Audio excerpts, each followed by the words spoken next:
Hey, this is Matt Cox, and I'm here with Zach, and we are going to talk about something that I honestly didn't want to talk about and have been putting off for a long time. And so that's going to be the podcast. It's basically, it's about my mom who passed away in early August. So we're going to talk about that in this podcast real quick, because to be honest, like, it took me a month before I could even talk about it without getting super emotional. But so let's start with, you and I had the same basic issue, right? Right.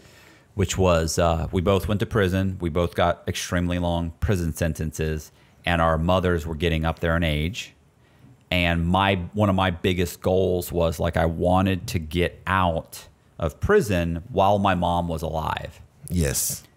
And I know this happened with you, because we talked about this, where both of our siblings actually told us, like, our parents were both getting older and having medical issues, and both of our siblings told us during, like, visits, like, she's hanging on until you get out, like, that we really don't know what's keeping her going.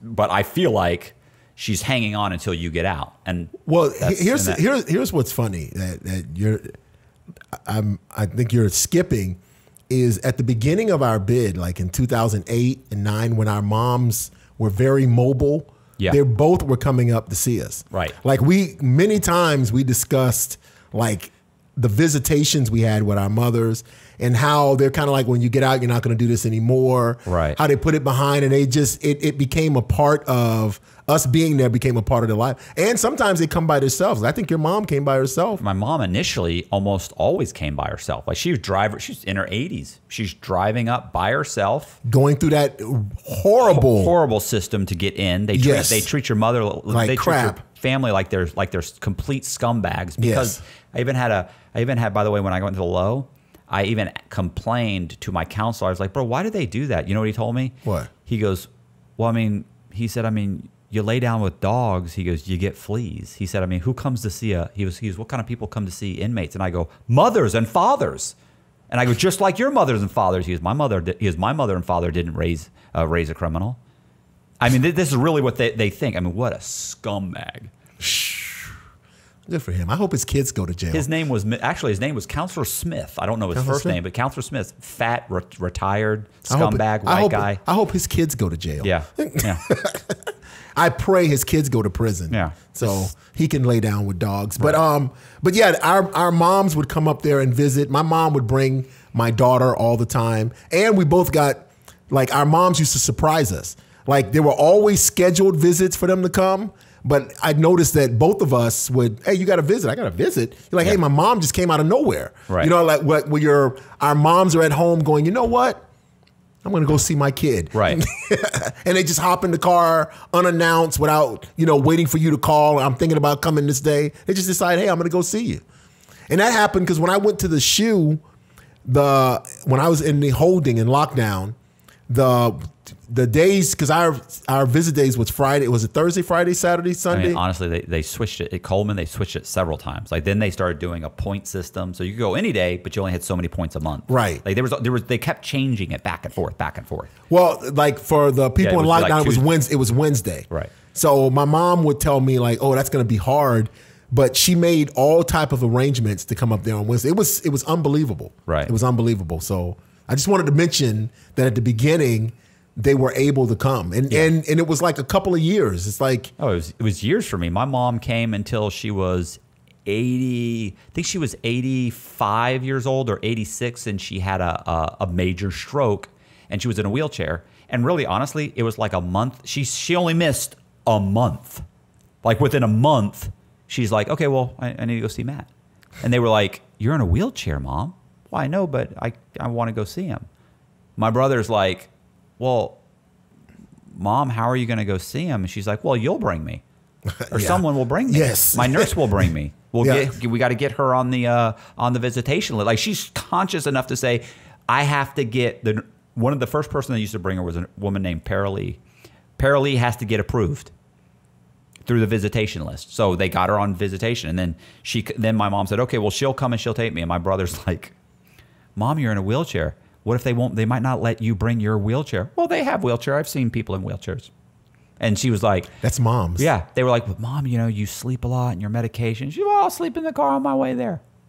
And I'm going to see Matt. Yeah. It just, no matter what my brother said, it was, look, we're going. Yeah. Like, you got to get this through your fucking head. We're going to figure a way out. I've seen people in wheelchairs there. Yeah. Like, I'm going. This can happen. We're going to make this happen. And how does that make you feel? Oh, I mean, horrible, obviously horrible. It made, I mean, obviously, I love my mom. I want her to come see me, but it's a horrible situation to know that I'm putting her through this, but it's not her fault. Like, she didn't do anything wrong. She raised a bunch of other good kids. So what about like my mom when she was, I get fucking upset. Please don't stop upsetting me. I'm sorry. I know. My mom, when she couldn't, when I got moved to Jessup, and she was arranging to make it, and she couldn't make it. But it was like, she apologized to me. Like, I'm sorry that I couldn't get up there to see you. And I'm like, Mom, how do you owe me an apology for that? Yeah. I mean, it's unbelievable. Mothers are, like, a mother's love is unbelievable. Like, what the extent of what we mean to see them, and the prison and what they put them through. So it's like, that means nothing. I'm going to see my baby. Yeah. My mom, one time I told her, like, you don't deserve to have to come here. And she goes, well, you're my son and I love you. This doesn't change that. Yeah. To her, it was like, I don't give a fuck about all this. I know. So, so here's what happened. I want to wrap this up as quick as fucking possible. Understood. Okay. So you were desperate to get out because your mom was sick. Yes. Your mom was getting sicker and sicker. And she was asking me, like, when are you coming home? Oh, that's when she started asking me that, I started going, okay, she's scared that she's not going to make it. Now, like, before it was like, oh, she's like, I think you've been in there long enough. When are they going to let you out? And because she wanted to make it, so that's what's happening near the end of my bid in 2019, 2018. She started asking, like, you've been gone a long time. When are you coming home? Yeah. My mom actually had another stroke. She had several strokes, but she had I think when the first stroke happened, I think it was the first or the second stroke, she actually went into hospice care. Like, they were like, look, it's a major stroke. She had 4 strokes. The fifth one is the last one. So she had like 4 strokes, and some were really bad ones, some were eh. So one of the strokes, it was so bad they said, okay, we're going to put her into hospice. And they put her in a hospice, and a couple days went by, and then in a couple days she started getting better. So they're like they put you in a hospice so they think this is the end of your life. Listen, within a week, she's like, I want to go home. I feel better. I'm ready to go home. They're like, what just happened? So they literally take her out and they bring her home. She got better. She comes to see me like a couple of weeks later, and I remember too. So, and the big thing was, she's Norwegian, is the joke was like, listen, like, she's a Viking, bro. Like, don't count her out. She's a Viking. Like, she may look like she's on her deathbed and she'll jump up with a sword and cut your head off. So so next thing you know, she comes back. She's coming back again. So she kept coming. And then I eventually, got, and keep in mind too, like, I didn't get moved to a camp, because it was my choice. Like, you can go to a camp, and I did everything I could to not go to a camp because the closest camp was Miami. My mom can't come. It's a 4.5 hour drive. It's like a 4.5 hour drive to get to Miami. Like, I'll never see her, So Coleman was only an hour away. And you know what it's like. It's like a huge ordeal to get you down there, and then she's in a wheelchair. Yes. How's that going to happen? Like the cost, the logistics of it. So, I did everything to try and stay in Coleman. Anyway, so eventually I got out of prison, and how come I can't be like a fucking, I don't want to say non-emotional, but you don't get upset. Oh, I get upset. But my mom died last year. Your mom died this year. Yeah. So had we done this last year, it might have been a basket case. I might have been a basket case. I'm still a basket. With the year anniversary, I was a basket case. My daughter, who my mom took to raise, is one when it comes to my mom, she's an emotional wreck. When I go to my girl's house, She raised your daughter. yes, pretty she much, did. Right. Yeah, and she kept my daughter, and she wanted to pass her off to me to raise. Right. And that was her prayer. I guess her request for God was like, let me make it for him to get home. Right. But at my girl's house, I have a blanket. So there's a blanket in my room. It's like a little furry blanket. And I took it to my girl's house because she keeps it freezing in there. Right. So when my daughter was over there and she saw the blanket, she's like, oh, that's grandma's blanket. Because I had bought her a blanket with all my mom's pictures on it for her, because that's how close my daughter was. But that was her personal blanket that when she's sitting in a chair, she wrapped up in. Right. I said, oh yeah. I go, it is. She's like, get that to me. Yeah, she didn't like the fact that it was over there. No. Yeah, like, no. So my daughter's even closer. So yes, I'm a year out, and I'm not saying it gets easier. It does get easier. There's something that I heard before is like when a loved one passes away, pretty soon the thought of them will bring a smile to your face before a tear to your eye. And a lot of thoughts of when me and my siblings talk about my mom, it's more like we're kind of happy, like of moments that she gave us. So Right. it's rough. It's rough. Yeah. I'm not there. So, I mean, like what I Give yourself a literally- little time. So my whole thing was like getting out and just going to see her as much as I could. Right. Which is torture, which was at the end is torture. Well, at the very end, but she's in a wheelchair. She's in a home. She had great care. Like she had these 3 great nurses. She was able to stay in her own like condo, in a nursing home. So I mean, she had a great setup. So I would go see her like 3 days a week. I would go over there in the morning, like 9 o'clock. Well, more like 8 or 9 o'clock, and we would have breakfast. So that takes 30, 40 minutes, an hour. And then we walk around, we go for a walk. Really, it's me pushing her in the wheelchair. And we walk around, and then I come back, and then by that point she's exhausted. She's on medication. Towards the end, she's sleeping 20, 22 hours a day. So, and you have basically like this machine to get her out of it's not a machine, it's a tool. Like it's a thing you slide in, it slips behind her and she can hold on and it lifts her up, and then you wheel it over and put her into bed. So I'm seeing her 3-4 days a week. I'm also coming over and I'm having dinner. I'd go by Olive Garden and bring it to her. So she loved Olive Garden. So I would bring Olive Garden and we would eat, and we would talk, and I'd have breakfast with her. So what happened was in the first Your halfway house? Or? No. This has been like the last 2 years since I got out of the halfway house. Okay. So when I got out, this is what I was doing. Oh no, in the halfway house, I would go see her because the visitation was so horrible in the halfway house that I literally convinced the guy that I was working for. We would call the halfway house and say I had to go pick up equipment and welding equipment and do this, and so I could then swing by to see my mother in a wheelchair, because the halfway house were such fucking cocksuckers about visitation with her. Because they wouldn't let me see my mom either. Motherfucker, listen, I mean, look, and I'm not a violent person, but when I start thinking about taking a baseball bat to you, I mean, we had better visitations in prison, and they were scumbags. So, but the point is, I would go by there and I'd sit with her for like an hour or so, and I'd be like, I gotta go, because like if the halfway house figures out I'm not at work, it's a problem. So my point is so for like, I got a good 2 years with her, and then in August. It's actually exactly 2 years, because I got out of the halfway house in July. So in the first part of August, it was a Thursday. No, it was a Friday. I went over there. We had breakfast. I wheeled her around the complex, and I remember just for some reason we did it once, and her nurse was walking behind me. She's playing on the phone, and she loves her nurse. And her name's Celine. So she loves Celine. And so I remember stopped and I went, let's go around again.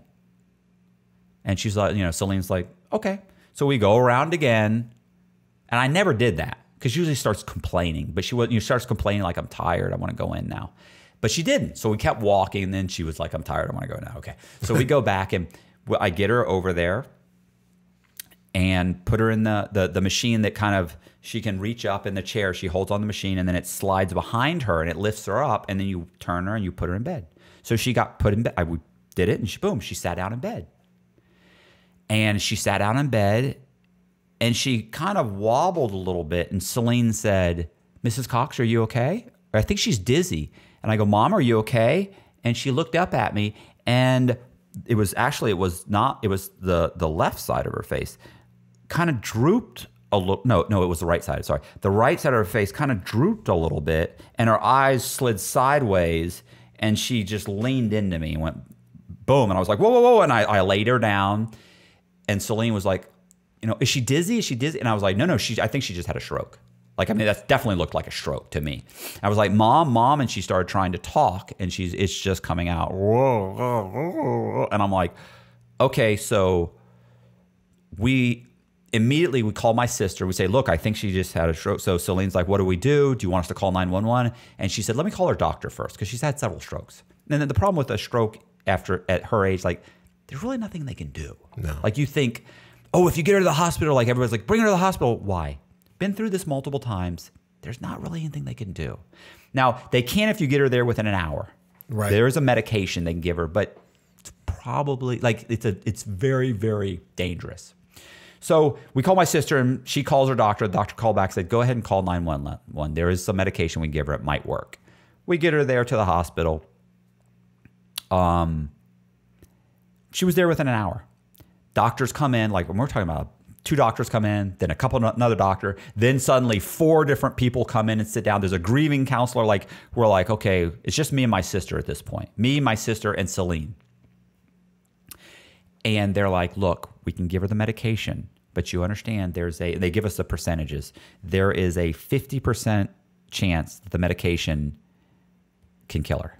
She won't survive the medication. There is a 15% chance that it breaks that, or 20% chance it breaks up the clot. There is they give us all these percentages, and my sister's just staring, and she looked at me, and I go, give her the medication. And they were like, okay, once again, you understand this is this much. So I was like, but no matter what, there's almost no chance. Like, there's like a 10 or 20% chance that it actually works. It either kills her, she stays the same, or it works. Like, I understand there's 50%, but the truth is, it either what's going to happen. She has an NDR, so she doesn't want to stay like this. Right. So it's either the medication kills her, or it makes her better, or nothing happens. Like, okay, give it to her. Their whole thing is like, you understand it could kill. I understand, but no matter what, if she stays like this, she wants to die. She's already been for the last year or two, she's been saying, I just want to go. I'm just ready to go. She was in pain all the time. She sleeps all the time. She's ready to go. So, it's just a quality of life issue that it's just, when they start saying, I'm ready, I'm done. So they give her the medication. It doesn't help her. So they said, we want to bring in hospice. We can bring her upstairs. We can put a feeding tube in. She doesn't want a feeding tube. She doesn't want this. She doesn't want any of that. We've had this conversation. She just wants to go. They said, okay, we can bring her to hospice. She doesn't want to go to hospice. We want to bring her home, have hospice come in. And they can do that. They'll come in. They're like, yeah, but you have to have round the clock. We already have 3 full-time nurses. She's got the best care possible. She doesn't know hospice, that place. And they do amazing work. Right. So hospice comes in, they basically just give her medication. And they give her medication, and they keep her comfortable, and they keep her basically doped up. And then after about 3 or 4 days, like I'm there round the clock. I think there was only one time I was gone for about 2 or 3 hours. So I'm getting there at like 8 or 9 in the morning. I'm staying till 11 o'clock at night. I'm coming here, I'm going to sleep. I'm going right back. I think there was only one time when we did a podcast, because we had it scheduled. We had to have something done. And my sister, I said, look, I can cancel it. My sister was like, no, nothing's changing. She's going to be like this until the end. She's going to be okay. Like, go. So we went and we did a few hours, came here, did a podcast. I went right back.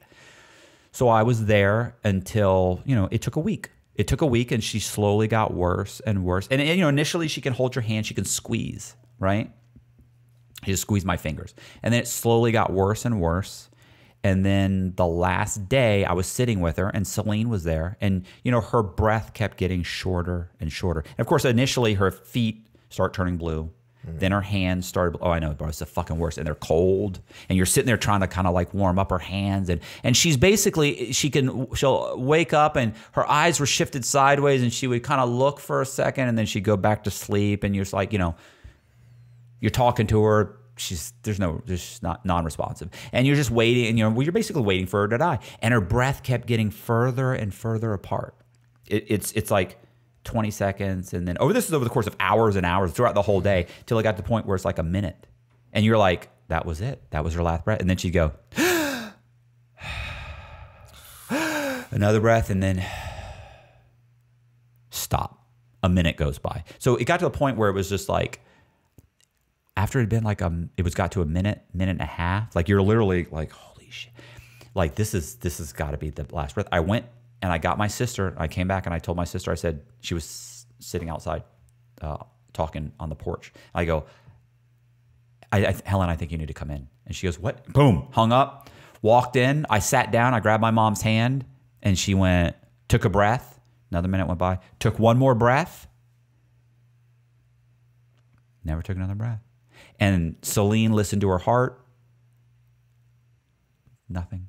You know, this is after like 3, 4, 5 minutes. Sat up and Celine burst into tears and ran out of the room.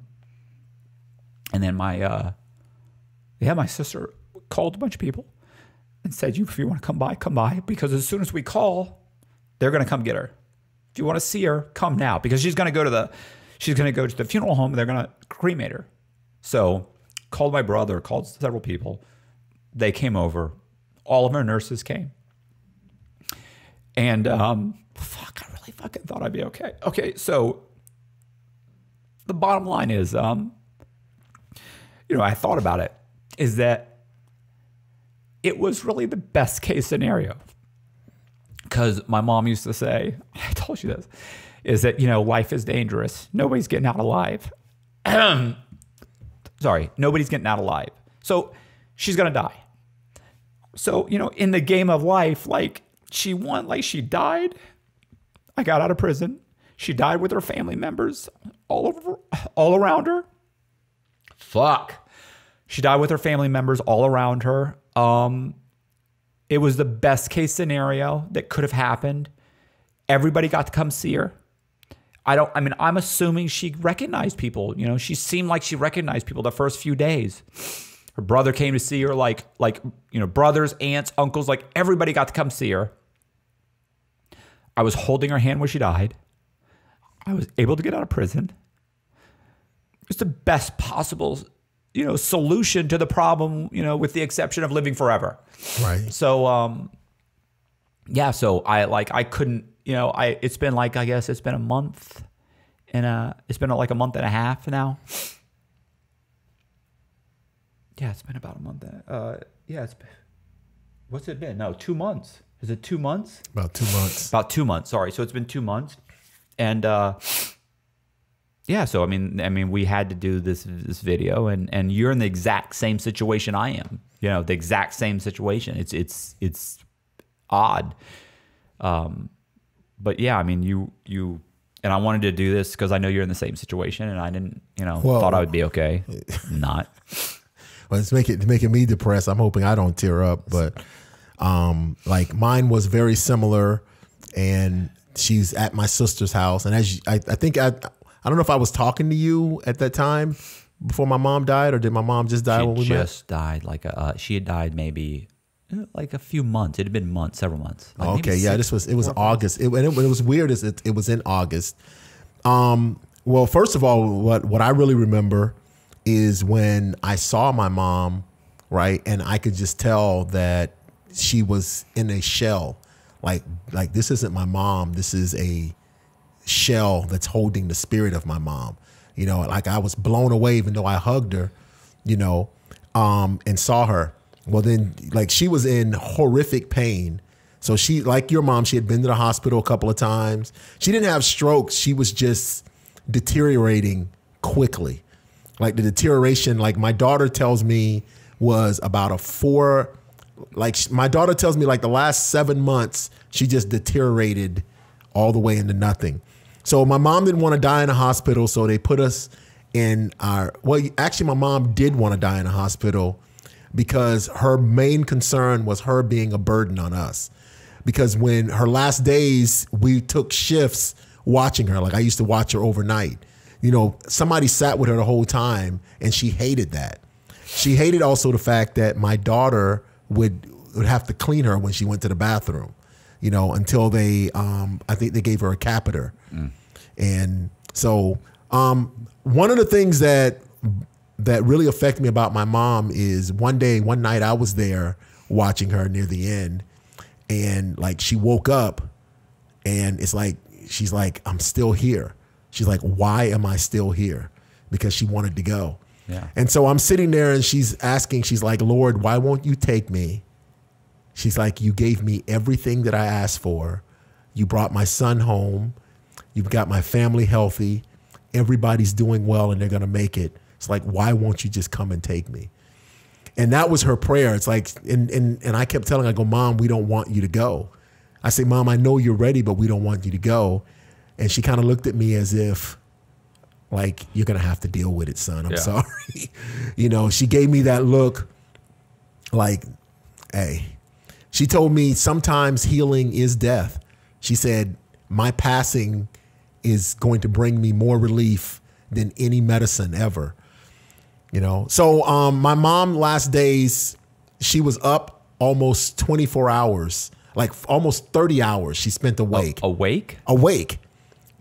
Cursing. Like my mom was always a happy person, like generally like I am, but she was very angry and frustrated and she stayed awake for a long time. And was she medicated at all? Like where? Yeah, we gave her medicine to go to sleep and she took her medication. She ate her soup. We changed her. I think she took a bath, but she was angry, kind of frustrated, but it's like she wouldn't go. I go, Mom, why won't you go to sleep? She's like, I'm not tired. She goes, I want to sit up or lay down. But when she fell asleep, like she never woke up. And I always thought that was bizarre because it's almost as if she knew she wanted to call certain people. But I guess maybe like to me, I think she knew like when I go to sleep, I'm not coming up out of the sleep. So she fell asleep. And like you said, with your mom, her breath kept getting further and further apart. And they pronounced her dead. I wasn't there, but I got there. I came from work, from my office when they pronounced her dead. It's horrible because everybody in the family's there and they're like, did you want to visit with my mom? Like to visit with the body before they take her out. But she didn't get cremated, she got buried. Like the process of what they do to a body in a funeral home is almost horrific. So maybe a cremation would have been better. So I visited with her before they took her out. My daughter did. And she was torn apart. That's what really broke me up is my daughter being torn apart because that's the person that raised her. So, and when they took her out, you know, we were all broken. I had to keep my sisters and brothers together. But like I said, nowadays, like, and this is brand new because at the beginning we did a lot of crying. Like we call and like I'm upset, you know, Mom, like I'd call my sister or I call my brother and we spend time grieving.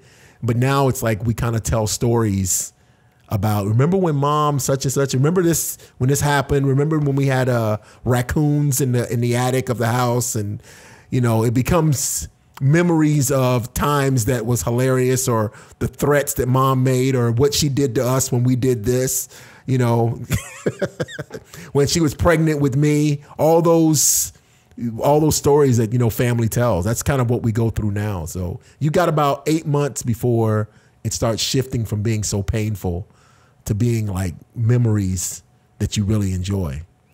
You know, it's yeah. Just because I told you this, like I keep having these because I was on a schedule. Like I would go Monday, Wednesday, Friday, and then sometime during the week or the weekend I would have dinner with her. Like I was on and then she would call me during the day, or I would call her during the day. So there was like all these little things. So I constantly have these little spikes of panic, like, oh my gosh, am I supposed to, like, and I wake up in the morning like, did I oversleep? Or, oh my gosh, am I supposed to see Mom today? And then I'm like, nah, bro, you're not going to see. What are you doing? I drove by on 75 the other day. I was driving, and her exit was coming up, and I thought, fuck, I gotta swing by. Because sometimes if I'm in that area, like I'll swing by just to walk in and say, you know, hey mom, what are you doing? You know, oh, you're coming to see me. You know, and she'd be okay. You know, I'd talk to her for 20 minutes and then leave. Right. So, you know, I saw it, and just for that split second, like, oh, I gotta stop by there. I was like, bro, what are you doing? You're not stopping by anywhere. Like, right. It was like, so I keep having these little spikes, and I keep, actually they went away for like a week or two afterwards, and then they spiked back up again in the last month or so. It started over again. I'm just waiting for it to kind of dissipate, because it will. It was my whole purpose. My main purpose was to be able to spend time with her. And that purpose is gone. So I wake up now, and I it seems stupid, but in a way I feel like lost. Like, you know, I mean, like I have tons, I'm doing tons of stuff, but my main purpose was that, and that's gone. And so, you know, it's a very weird feeling, because like I don't have to leave my apartment. Like I'm here all the time now, where I was constantly leaving and driving, you know, what, 30, 45 minutes, yes. See her, come back. I mean, that was 3 hours, 4 hours every day, driving there, spending out an hour or two with her and coming back. And now it's like, it's a weird sensation. It's like, I'll be here for like 3 days straight and never leave. And it feels weird. So, but yeah, it's funny, because my brother-in-law was, when she came back and she was in bed, and hospice came in, and they had this whole conversation with us about how this is going to go. Yes, I remember that. My brother goes, I want everybody here to know something. He said, there's a damn good chance this woman gets up and, you know, she's up, you know, being wheeled around the complex and feeding the fishes and you know, talking shit, basically talking to everybody. You know what I'm saying? He's right. Like, remember last time? She's a Viking. Yes. And it was so, bro, everybody burst out laughing, because she had done it before. My mom, isn't that weird? Because my mom did that. Like, we kept going. I'm like, she's sick now, but like, she could be fine. Yeah, like mom might wake up and snap out of it and live another year. Yeah, you know. Yeah, but it's tough. Yeah, so I mean, let's just wrap this up, because okay, so yeah, I just wanted to go over this real quick with everybody, and because I know people keep leaving comments. They keep leaving comments like, hey, bro, talk about your mom, or do another video on your mom, because everybody loves it when I do my mom's voice. I don't know if you've ever seen me do my mom's voice. Of course I have. So, I used to come back from visitation. My mom said this. I would do it. Or she'd tell you to forgive your sister. No, that's just her. Yeah, that's you got to talk to your sister. I remember one time, one of my things was, my mom was like, you need to contact your sister. And then I was like, no, mom, we'll contact her for what? She doesn't come to see me. She's mad at me. Well, you need to, she goes, you need to contact her. She goes, well, who's going to take care of you when I'm gone? I said, well, you're just going to have to keep on living. And she goes, well, I'm doing it. I'm trying, but it's getting hard. And so anyway, people love that. And so people in the comment section will be like, bro, you got to talk about your mom, or what's going on with your mom. And they've been doing, and so for the past 2 months that they've been doing it, it's like, she's gone. So I knew I had to address it. So, right. And you've been through the same thing. So it's addressed, and I appreciate it. And yeah, bro, like, subscribe and share the video and do all the stuff you're supposed to do. So I appreciate it. Thank you very much. And that's it.